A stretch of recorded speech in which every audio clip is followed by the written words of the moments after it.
আমাদের জীবনে ঘটে চলা প্রত্যেকটা ঘটনাই ক্ষণস্থায়ী। এগুলো আমাদের জীবনে ঘটছে ঠিকই, কিন্তু এই ঘটনাগুলো আমাদের জীবনে দীর্ঘদিন চিরস্থায়ী হয়ে থাকবে না। তাহলে কেন তুমি দুঃসময়ে নিজের আত্মবিশ্বাসকে হারিয়ে ফেলছো? মনে রাখবে, নিজের আত্মবিশ্বাসকে যেদিন তুমি হারিয়ে ফেলবে, সেদিন তুমি আসলেই হেরে যাবে। কোনো পরিস্থিতিতেই নিজের আত্মবিশ্বাসকে হারিয়ে ফেললে চলবে না। নিজের মনকে শক্ত করে সামনের দিকে এগিয়ে যাবে যখন, তখন দেখবে কোনো বাধাই আর তোমার কাছে বাধা বলে মনে হবে না। শুধুমাত্র মনের ভেতরে একটা জোর রাখতে হবে। নিজেকে নিজের কাছে ফাঁকি দিলে চলবে না। নিজেকে সমস্ত প্রতিকূলতার বিরুদ্ধে এমনভাবে তৈরি করতে হবে যাতে কোনো বাধাই তোমাকে থামিয়ে দিতে না পারে। তোমার মধ্যে যথেষ্ট শক্তি থাকতে হবে, যাতে তুমি সেই শক্তির দ্বারা সমস্ত সমস্যাগুলোকে পরাস্ত করে তোমার সামনের দিকে তুমি এগিয়ে যেতে পারো। তো আমরা প্রত্যেকেই আমাদের জীবনে একটা ডিসিপ্লিন লাইন মেইনটেইন করতে চাই। আমরা যে জিনিসটাকে আমাদের জীবনে এড়িয়ে চলতে চাই, সেই জিনিসটার প্রলোভন যখন আমাদের সামনে কেউ দেয়, তখন আমরা নিজেকে তখন আর আটকে রাখতে পারি না।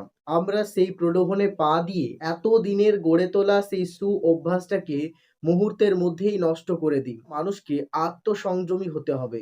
নিজের ইন্দ্রিয়গুলোকে নিজের বশে রেখে কাজ করতে হবে। তাহলেই তুমি জীবনের সার্থক এবং সফল মানুষ হিসেবে এই সমাজে আত্মপ্রকাশ করতে পারবে।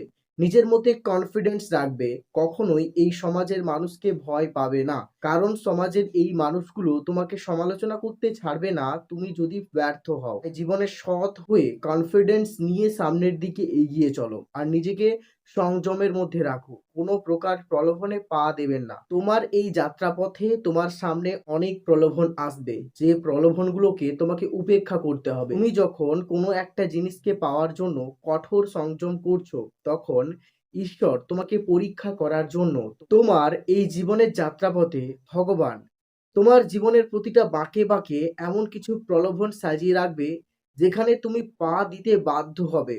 কিন্তু সেই প্রলোভনে তোমাকে পা দেওয়া যাবে না। সেই সব প্রলোভনকে সর্বদাই তোমাকে এড়িয়ে চলতে হবে। আর সেই সমস্ত মানুষকে আমাদের জীবন থেকে কেটে ছেঁটে বাদ দিতে হবে, যারা ওই প্রলোভনগুলোকে আমাদের জীবনে নিয়ে আসে।